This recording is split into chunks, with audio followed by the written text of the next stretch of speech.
Hello friends, this is Neeru और आज हम बात करेंगे हिंदी व्याकरण के सबसे ही महत्वपूर्ण चैप्टर वर्णमाला। ठीक है। वर्णमाला जो है ये आपका कोई भी गवर्नमेंट एग्जाम हो, चाहे वो यूपीएसआई हो, लेखपाल हो या कोई भी गवर्नमेंट एग्जाम हो, सब में ही सबसे ज़्यादा क्वेश्चन जो है इससे पूछे जाते हैं। मतलब काफ़ी सारे क्वेश्चन जो हैं इस एक्सरसाइज से पूछे जाते हैं। तो हमें जो ये वीडियो बनाई गई है हिंदी व्याकरण वर्णमाला की, ये दो पार्ट में डिवाइड है। एक है फर्स्ट वीडियो में हम स्वर की बात करेंगे एंड सेकंड वन में हम व्यंजन की बात करेंगे, क्योंकि स्वर की अपना एक मेन पोर्शन लेके इसमें काफ़ी सारे डिटेल्स हैं जो हमें अच्छे से पता होनी चाहिए। और जिस तरीके से वीडियो बनी है, ये वीडियो जो है सबके लिए बहुत ही हेल्पफुल है, चाहे आप कोई भी एग्ज़ाम दे रहे हो, चाहे आप स्कूल जोन में पढ़ रहे हो या कोई कॉम्पिटिशन एग्ज़ाम कर रहे हो। ठीक है। तो आपको क्या है, पहले हम पढ़ेंगे वर्णमाला में स्वर को और नेक्स्ट वीडियो बनेगी हमारे व्यंजन पर। चलिए अब हम बात करते हैं अपने फर्स्ट चैप्टर वर्णमाला की। ठीक है। तो सबसे पहले हम वर्णमाला को समझेंगे। ठीक है। वर्णमाला में आपको एक एक चीज़ इस वीडियो में डिटेल से बताई जाएगी और आप प्लीज़ इसे ध्यान से समझिएगा। देखिए वर्णमाला। ठीक है। अब सबसे पहले वर्णमाला के अंतर्गत हमें वर्ण को समझना जरूरी है। वर्णमाला को समझाने से पहले कुछ चीज़ें आपको मैं बता देना चाहती हूँ। देखिए वर्णमाला जो होती है वो वर्णों का ही समूह होता है, क्योंकि हमें पता है ये वर्ण है और सेकंड वर्ड है माला। पहले हम वर्णों को तोड़कर उसके मीनिंग को समझना बहुत जरूरी होता है। देखिए वर्ण और माला यानी वर्णों का समूह जो होता है, उच्चारित वर्णों का समूह ही वर्णमाला कहलाता है। ठीक है। अब हम समझेंगे वर्ण को। पहले मैं ओरली कुछ चीज़ समझाऊंगी तो आपको थोड़ा ब्लैक बोर्ड में जब मैं कराऊँ तो उसको गेन करने में आसानी हो। ठीक है। देखो जो वर्ण होता है वो खुद में कुछ नहीं होता जब तक हम ध्वनि से उसे उच्चारित ना करें। ठीक है। तो इसमें भी आपके काफ़ी सारे क्वेश्चंस वो बना देते हैं। कुछ क्वेश्चन आपके उच्चारण से होते हैं, कुछ क्वेश्चन आपके नॉर्मली होते हैं भाषा के अंतर्गत। तो आपको इन दोनों में डिफरेंस लेते हुए चलना है। ठीक है। तो अब हम समझते हैं वर्ण। ठीक है। अब देखिए मैं पहले आपको समझाऊं कि वर्ण है क्या। देखिए अ से ज्ञ, आ से ज्ञा तक जितने भी अक्षर आते हैं, अक्षर और वर्ण एक ही चीज है। ठीक है। आ से ज्ञा तक जितने भी अक्षर आते हैं, अ से ज्ञा तक जितने भी अक्षर आते हैं सभी वर्ण और अक्षर कहलाते हैं।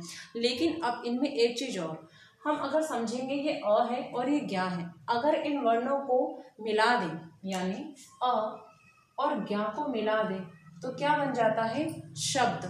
अब इसकी परिभाषा बहुत अच्छे से समझ आएंगे। देखिए यहाँ पर ये वर्ण है, यहाँ पर ये बन जाता है शब्द। अब आप देख पाएंगे आराम से कि ये अ है और ये ज्ञा अज्ञ है। ठीक है।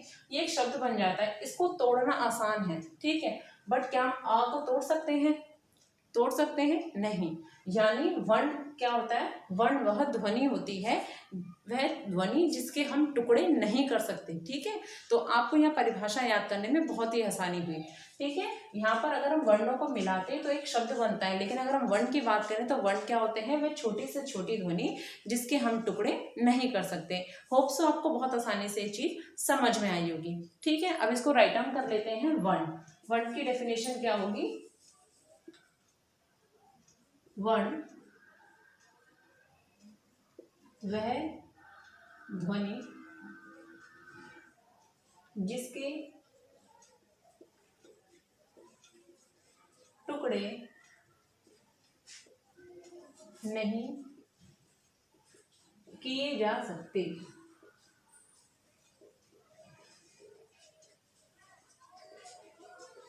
ठीक है।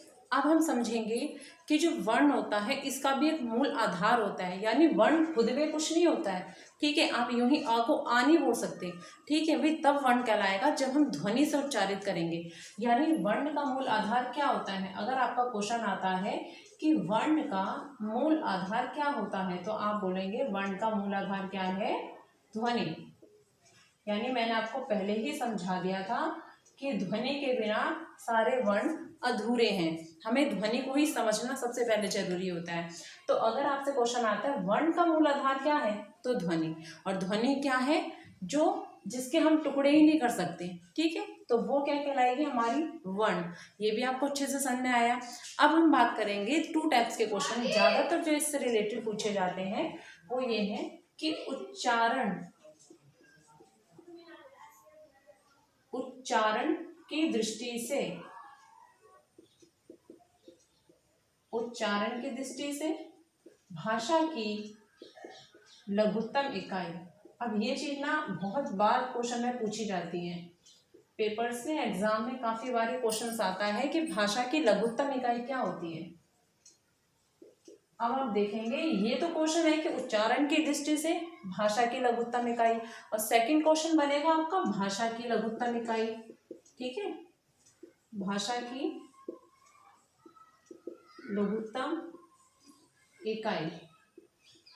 ठीक है, अब इन दोनों में डिफरेंस है वो आप समझेंगे। देखिए, उच्चारण की दृष्टि से भाषा की लघुत्तम इकाई, हमें पता है कि हम जो वर्ण करते हैं वो उच्चारित करते हैं, उच्चारित वर्णों का समूह क्या कहलाता है, हमारा वर्णमाला। ठीक है, तो अगर आपसे पूछा जाएगा उच्चारण की दृष्टि से भाषा की लघुत्तम इकाई, तो आप लिखेंगे ध्वनि। ठीक है, क्या होगी, ध्वनि। लेकिन अगर आपसे क्वेश्चन पूछा जाता है भाषा की लघुत्तम इकाई, तो लैंग्वेज की लघुत्तम इकाई क्या होगी, हमारी वर्ण, क्योंकि वर्ण से ही हम लोग शुरुआत करते हैं। ठीक है, आपको होप सो ये बहुत अच्छे से समझ में आ रहा होगा। अब एक बार और इसको एक रिपीट कर लेते हैं। देखो, वर्णमाला पहले समझेंगे वर्ण को। वर्ण क्या होता है, वह छोटी से छोटी ध्वनि जिसके हम टुकड़े नहीं कर सकते। आपके जितने भी अक्षर हैं वह सभी वर्ण कहलाते हैं। नेक्स्ट चीज, वर्णों का मूल आधार। तो वर्णों का मूल आधार क्या होता है, ध्वनि। नेक्स्ट है कि उच्चारण की दृष्टि से भाषा की लघुत्तम इकाई, क्योंकि हमें पता है उच्चारित हम किससे करते हैं, ध्वनि से। तो भाषा की दृष्टि से उच्चारण की दृष्टि से भाषा की लघुत्तम इकाई क्या है, हमारी ध्वनि। लेकिन अगर पूछा जाए, सिर्फ क्वेश्चन ये आएगा कि भाषा की लघुत्तम इकाई, तो हम क्या लिखेंगे, वर्ण। ठीक है, अब हम समझेंगे वर्णमाला। जैसे कि आपको पता लगा वर्णमाला, वर्ण क्या होता है, उच्चारित शब्द। ठीक है, ध्वनि से उच्चारित शब्दों का जो समूह होता है, यानी उनका जो पूरा ग्रुप होता है, आ से लेके ज्ञा तक जितने भी वर्ण हम उच्चारित करते हैं, इन सबका समूह क्या कहलाता है, वर्णमाला। ठीक है, तो आप इसको यहाँ पे समझ सकते हैं। अब मैं इरेज कर देती हूँ इसको। अब हमने समझा था वर्ण को, अब हम समझेंगे वर्णमाला। ठीक है, इसके बाद ये समझेंगे स्वर और व्यंजन को। ये खुद में भी एक पूरा वास्ट चैप्टर है जो बहुत ही इंपॉर्टेंट होता है हमारे लिए। ठीक है, अब हम समझेंगे वर्णमाला। देखिए, वर्णमाला में क्या होता है, हमारे अ से लेकर ज्ञा तक जितने भी वर्ण हैं, इन सभी का समूह ही वर्णमाला कहलाता है। लेकिन परिभाषा पूछी जाए तो आप क्या लिखेंगे, उच्चारित ध्वनियों का समूह। उच्चारित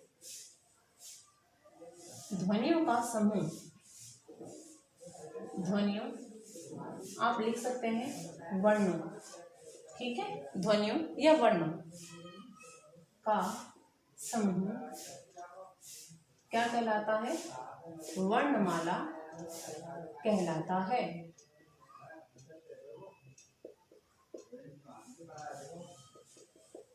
ठीक है, अब आपको क्लियर समझ में आया, वर्णमाला क्या हो गई, आसान हो गया हमारे लिए समझना। क्योंकि जो वर्णमाला मतलब जो हम उच्चारित करते हैं ध्वनियाँ, वही सभी वर्ण होती है। अगर उनका हम समूह बना दें तो वो वर्णमाला बन जाती है।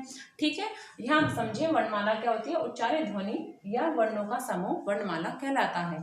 अब हम लोगों ने वर्ण और वर्णमाला दो चीज को अच्छे से समझ लिया है। ठीक है, अब हम बात करते हैं वर्णमाला कितने उसमें मतलब वर्णमाला जो है कितने टाइप्स में विभाजित है या इसके कितने प्रकार हैं। अब देखेंगे वर्ण।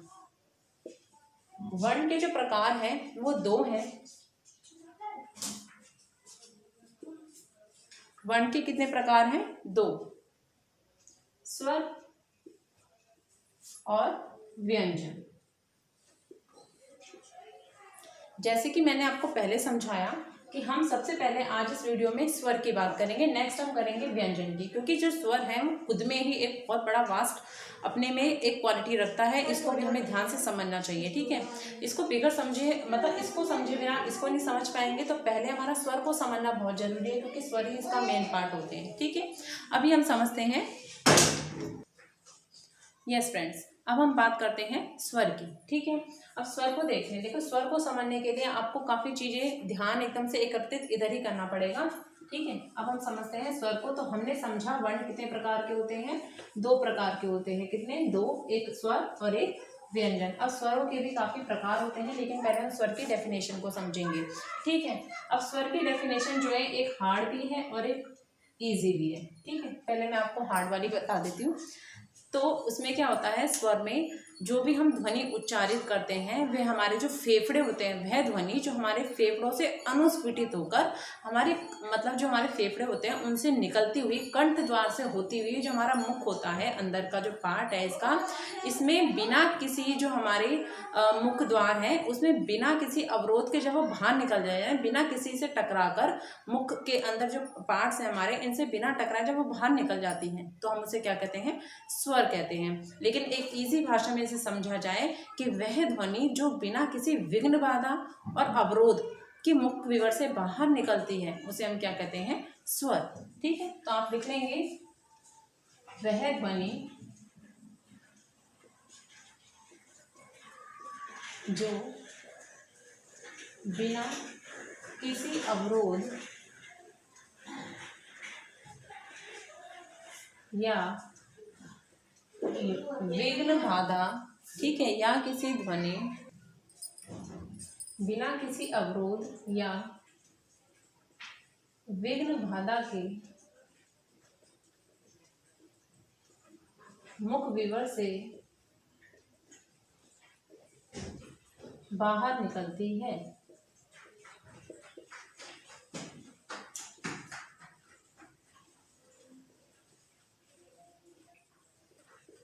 ठीक है, अब आप समझिए क्या होते हैं स्वर। जब हम कोई भी ध्वनि उच्चारित करते हैं तो वो बिना किसी अवरोध के हमारे मुख विवर से जब बाहर निकलती है तो उसे हम क्या कहते हैं? स्वर। अब हम समझेंगे स्वर कितने प्रकार के होते हैं। स्वर हमारे मुख्यतः वैसे दो बोलते हैं, ह्रस्व और दीर्घ, लेकिन प्लुत स्वर भी होते हैं। ठीक है, तो स्वर हमारे 3 प्रकार के होते हैं। स्वर कितने प्रकार के होते हैं? 3 प्रकार के। तो हम समझेंगे सबसे पहले ह्रस्व स्वर को, फिर दीर्घ स्वर को, फिर प्लुत स्वर को। तो सबसे पहले हम बात करेंगे हमारा ह्रस्व स्वर, फिर दीर्घ स्वर, नेक्स्ट है हमारा प्लुत स्वर। ठीक है, अब हम करते हैं ह्रस्व स्वर की बात। देखिए इसको आप एक सीढ़ी के तौर पे भी याद रख सकते हैं। ठीक है, सबसे छोटा नंबर, उससे बड़ा, उससे बड़ा, यानी इनको ध्वनियाँ, मेन काम इनमें ध्वनियों का ही है। जैसे जैसे हम आगे ध्वनियाँ हमारी आगे बढ़ती चलेंगी, इनका सीरीज भी आगे बढ़ता रहता है। ठीक है, ह्रस्व स्वर की हम बात करते हैं अगर, तो ह्रस्व स्वर वे स्वर होते हैं जिनका उच्चारण करने में हमें सबसे 2 तरीके से समझ सकते हैं। एक होता है जिनका उच्चारण करने में हमें सबसे कम समय लगता है। दूसरी बात करें तो ह्रस्व स्वर वे स्वर भी होते हैं जिनमें सिर्फ एक ही मात्रा का हमें प्रयोग करना पड़ता है, यानी जिसका उच्चारण करने में सिर्फ एक मात्रा ही बोली जाती है। ठीक है, तो अगर आपको क्वेश्चन इस तरीके का है कि वह शब्द जिनमें सिर्फ एक ही मात्रा का प्रयोग किया जाता है, तो आप तब भी ध्यान रखेंगे वो ह्रस्व स्वर होता है, या वे स्वर जिनका उच्चारण करने में सबसे कम ध्वनि की आवश्यकता होती है, तो वो होते हैं हमारे ह्रस्व स्वर। ठीक है, अब ह्रस्व स्वर जो होते हैं ये आपने समझा जिसमें केवल एक ही मात्रा की आवश्यकता होती है।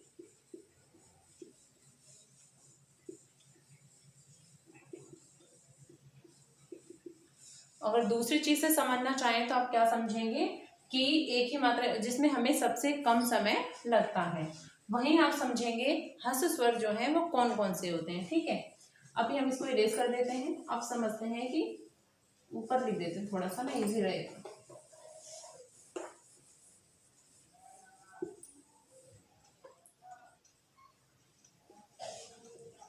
जिसमें हमें एक ही मात्रा की या एक ही मात्रा का प्रयोग किया जाता है।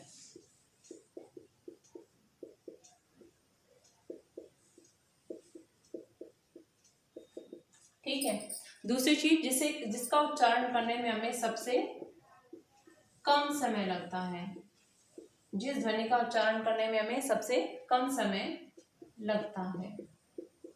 ठीक है, और आपको समझेंगे इसके सिर्फ 3 ही वर्ण होते हैं। इसको हमेशा और आ, इनमें डिफरेंस पता होना। ठीक है, इसमें हम साउंड हमेशा नीचे करके बोलते हैं ठीक है, यानी एक ही मात्रा।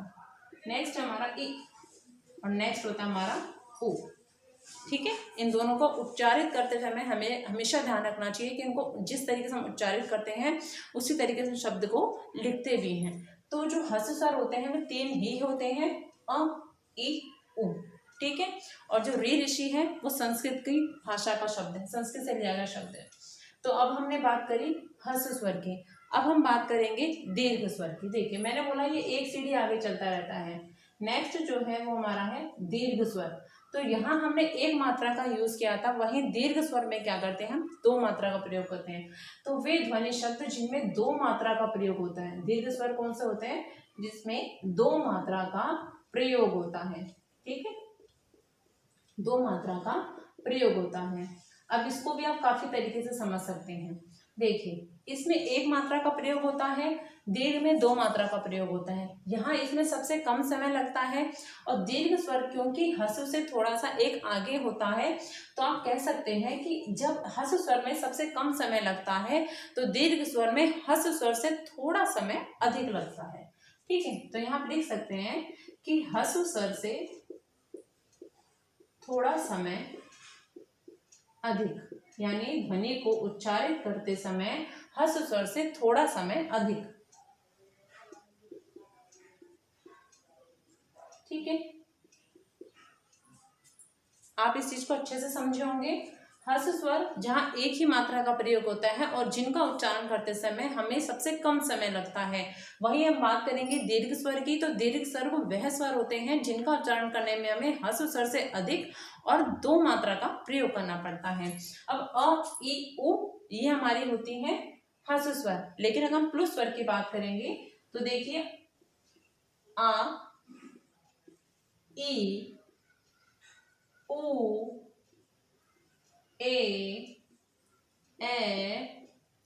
ओ, औ या आओ भी बोलते हैं, जैसे कई लोग औरत बोलते हैं। ठीक है, तो उस तरीके से हम समझेंगे इसे। अब इसमें आपने ध्यान दिया क्योंकि हमें एक मात्रा सबसे कम समय है, तो अ, ई, उ ये बनते हैं हमारे ह्रस्व स्वर। नेक्स्ट हम बात करेंगे दीर्घ स्वर की। इसके एग्जांपल्स हैं आपके आ, ई, उ, ए, ओ, औ। ठीक है, ये होते हैं हमारे दो स्वर। अब हम बात करते हैं नेक्स्ट हमारा प्लुत स्वर है। इसमें हमसे प्लुत स्वर के बारे में ज्यादा क्वेश्चन ना पूछ के बस ये पूछा जाता है कि इसका प्रयोग कहाँ पर किया जाता है, या अगर आप समझेंगे प्लुत स्वर को। ठीक है, अब हम प्लुत स्वर को समझते हैं कि प्लुत स्वर में क्या होता है। देखिए प्लुत स्वर का जो सबसे ज्यादा प्रयोग होता है, इसमें अगर डेफिनेशन की बात करें तो आप समझे, मैंने आपको पहले ही बताया कि आप बस इतना ध्यान रखना, ये सीढ़ी पर सीढ़ी होते हैं। जैसे इसमें एक मात्रा का प्रयोग है तो दीर्घ में दो का है, तो इसमें क्या होगा तीन मात्रा का प्रयोग होगा। ठीक है, तो प्लुत स्वर कौन से स्वर होते हैं, प्लुत स्वर। तो प्लुत स्वर वे स्वर होते हैं जिसमें तीन मात्रा का प्रयोग होता है। किसका प्रयोग होता है, तीन मात्रा का प्रयोग होता है।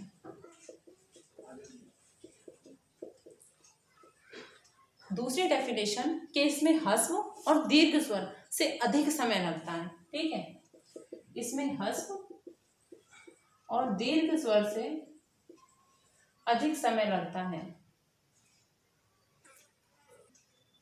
देखिए अब हम बात क्या कहाँ पर थे हम, ह्रस्व और दीर्घ, जहाँ पर तीन मात्रा का प्रयोग होता है वो होते हैं प्लुत स्वर। इसके बाद करते हैं, देखो ह्रस्व और दीर्घ से अधिक समय लगता है, से अधिक समय लगता है।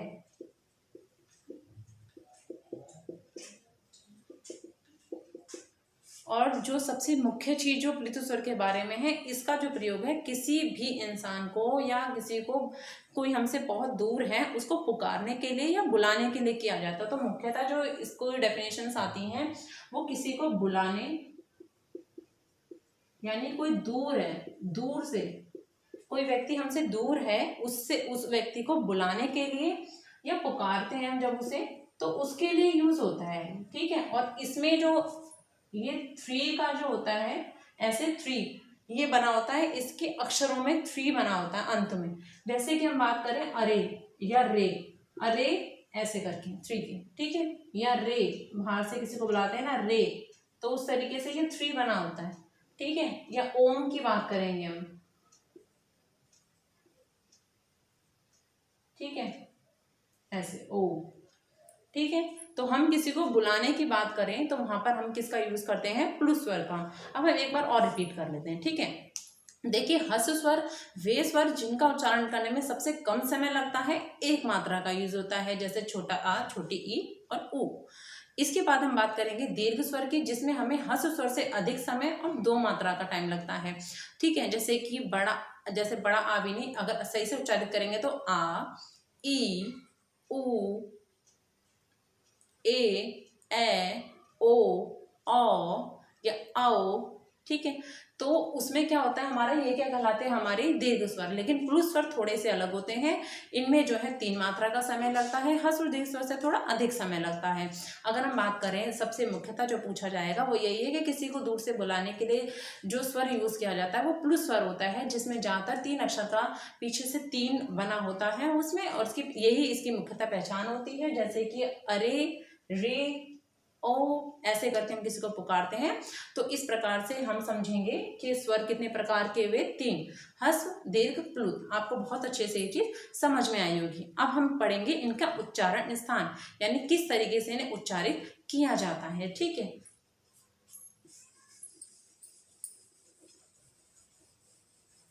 किसको पढ़ेंगे हम, स्वर का उच्चारण स्थान, क्योंकि पेपर में ज्यादातर ये पूछ लिया जाता है, क्योंकि इजीली अब पेपर पहले जैसे नहीं आते हैं। तो स्वर का उच्चारण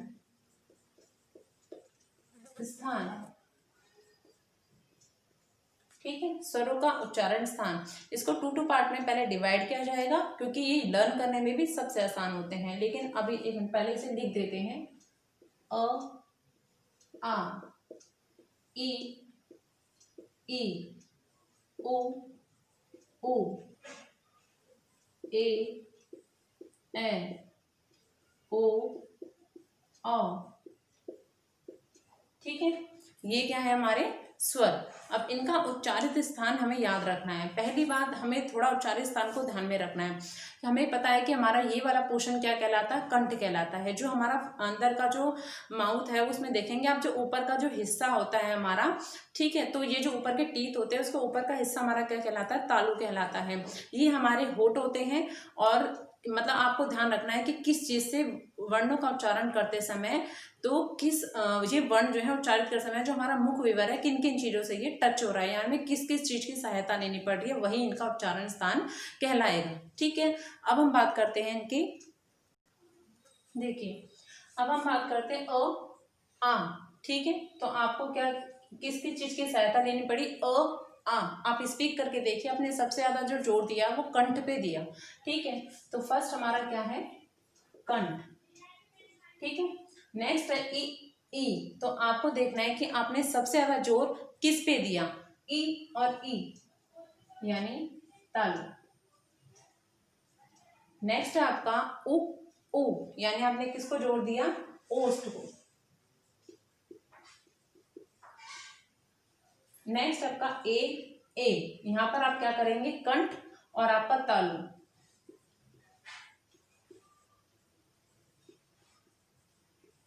ओ, तो यहाँ पे आपने क्या करा, आपका क्या है, कंठ और तालु, आपने किसको दिया था, ए और ए को। तो ओ और ओ आपको पता, होंठ का भी यूज कर रहे हैं और किसका यूज कर रहे हैं, अपना कंठ का, यानी कंठोष्ठ।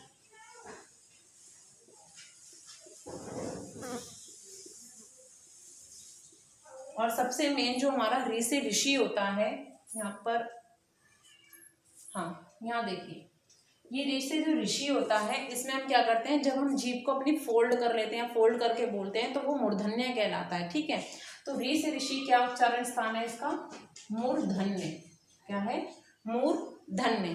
ठीक है, शायद कम नजर, ऋ से ऋषि क्या कहलाता है हमारा, मूर्धन्य।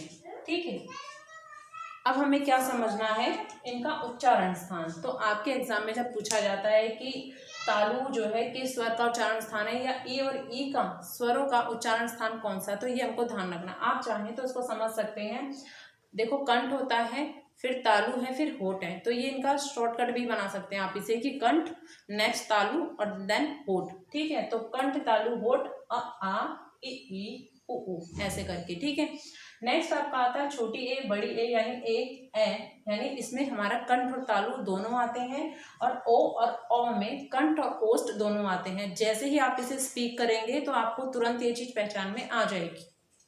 री से ऋषि शब्द जो है ये मूर्धन्य है क्योंकि इसमें जीव हम फोल्ड करते हैं और ये संस्कृत से लिया गया देवनागरी लिपि में आया है। ठीक है, संस्कृत से लिया गया ये एक वर्ण है, ये भी हमें ध्यान में रखना है। इसके बाद अनुनासिक अनुस्वार जो है ये नेक्स्ट वीडियो में मिलेंगे क्योंकि वीडियो काफ़ी लॉन्ग हो जाती है। ठीक है, इसके बाद अनुनासिक अनुस्वार और व्यंजन की बात करेंगे। अब हम थोड़ा सा इसे और समझ लेते हैं। अगर आपसे पूछा जाए कि मुख्यतः स्वर जो होते हैं, वैसे तो स्वर के प्रकार पूछे जाएंगे, मुख्य स्वर जो होते हैं वो भी देखने आपको, मुख्य स्वर आपके 4 होते हैं अगर आपके क्वेश्चन में आता है। इसके बाद अब बात करेंगे, देखो अब हमने क्या समझा कि पहले समझा कि वर्ण किसे कहते हैं, फिर समझा हमने कि वर्ण के प्रकार कितने होते हैं, वर्ण की पहचान क्या होती है, वर्ण का मूल आधार क्या होता है, ये चीज समझे वर्ण के बारे में। नेक्स्ट हमने समझा कि वर्ण 3 प्रकार के होते हैं, ह्रस्व दीर्घ प्लुत। ह्रस्व को अपनी जगह समझा, दीर्घ को भी समझा, प्लुत को भी समझा। फिर समझा हमने इनके उच्चारण स्थान को, जैसे इनका उच्चारण स्थान क्या होता है, इसकी शॉर्ट ट्रिक भी मैंने बताई क्योंकि यहाँ से हम स्टार्ट करते हैं वर्णों को उच्चारित करना।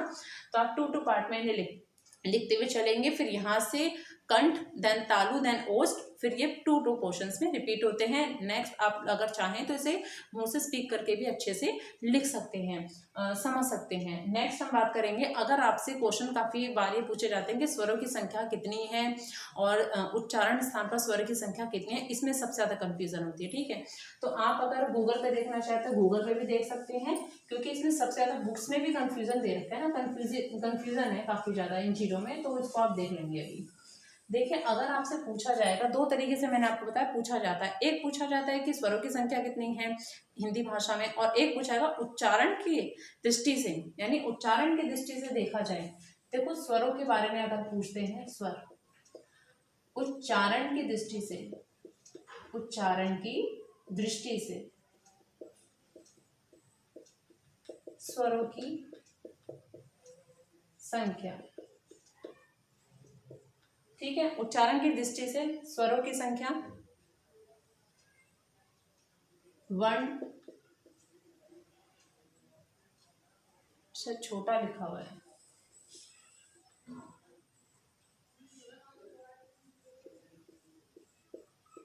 उच्चारण की दृष्टि से स्वरों की संख्या। ठीक है, अगर आपसे पूछा जाए सिर्फ हिंदी भाषा में स्वरों की संख्या, ठीक है, देखिए अगर आप बात करें कि उच्चारण की दृष्टि से स्वरों की संख्या, तो उच्चारित वर्ण जो हमारे मुख्यतः होते हैं वो कितने होते हैं, 10। अगर हिंदी भाषा की बात करें, एक जस्ट वेट, अगर हम हिंदी भाषा की बात करते हैं तो हिंदी भाषा में हमारे कितने होते हैं, 13। ठीक है, ये चीज आपको ध्यान रखनी है। अगर हम उच्चारण की दृष्टि से स्वरों की संख्या देखेंगे तो वो 10 है, हिंदी भाषा में स्वरों की संख्या देखेंगे तो 13 है। तो आपको सिर्फ क्वेश्चन पे ध्यान लगाना है कि क्वेश्चन में पूछा क्या गया है, उच्चारित स्थान पूछा गया है या डायरेक्ट हिंदी भाषा में स्वर की संख्या पूछी गई है। अब वर्णों का भी अंतर है, ये थी हमारी स्वरों की संख्या 10 और 13। ठीक है, अगर हम बात करें उच्चारण की दृष्टि से ही वर्ण पूछे जाए और हिंदी भाषा में अगर वर्णों की संख्या पूछी जाए तो इनको भी आप नोट डाउन कर लेना, ये आपके बहुत ही काम आएंगे, इसमें सबसे ज्यादा कंफ्यूजन रहती है। देखिए, उच्चारण की दृष्टि से अगर वर्णों की संख्या पूछी जाए और हिंदी भाषा में वर्णों की संख्या पूछी जाए तो उच्चारण की दृष्टि से हमारे 43 और हिंदी भाषा में हमारे टोटल कितने हैं, 52 व्यंजन। ठीक है, नेक्स्ट हम बात करेंगे इसकी। अब आते हैं हमारे व्यंजन, व्यंजन को देखेंगे हम। अगर उच्चारण की दृष्टि से व्यंजन पूछे जा रहे हैं तो एक बार मैं यहाँ पर लिख देती हूँ इस तरीके से ना,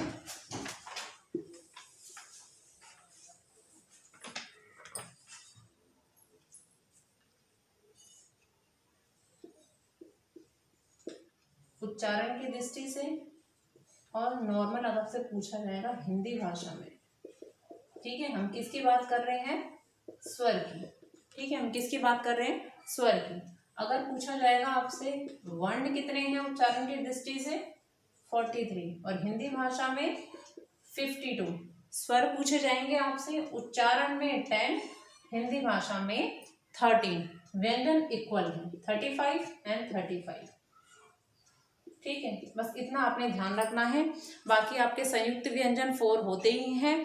इसके बाद वाली जो वीडियो रहेगी वो अनुनासिक और अनुस्वार की रहेगी, जिसमें सबसे ज़्यादा मतलब क्वेश्चन उससे भी काफ़ी ज़्यादा पूछे जाते हैं और थोड़ा अंतर है उसमें जो काफ़ी लोगों को पता नहीं है। ठीक है, तो ये जो बातें करेंगे हम नेक्स्ट वीडियो में करेंगे। होप सो आपके लिए बहुत ही इंपॉर्टेंट रहेगी। इससे रिलेटेड जो क्वेश्चन होंगे, जब हमारी तीनों वीडियो ये कंप्लीट हो जाएंगी ये वाली, तो उसके बाद हम बात करेंगे इनसे रिलेटेड 50 या 40 के अराउंड क्वेश्चन होंगे, इसको हम अच्छे से डिस्कस करेंगे ताकि इससे रिलेटेड हमारा कोई भी क्वेश्चन जो है मिस ना हो या गलत ना हो। Thank you.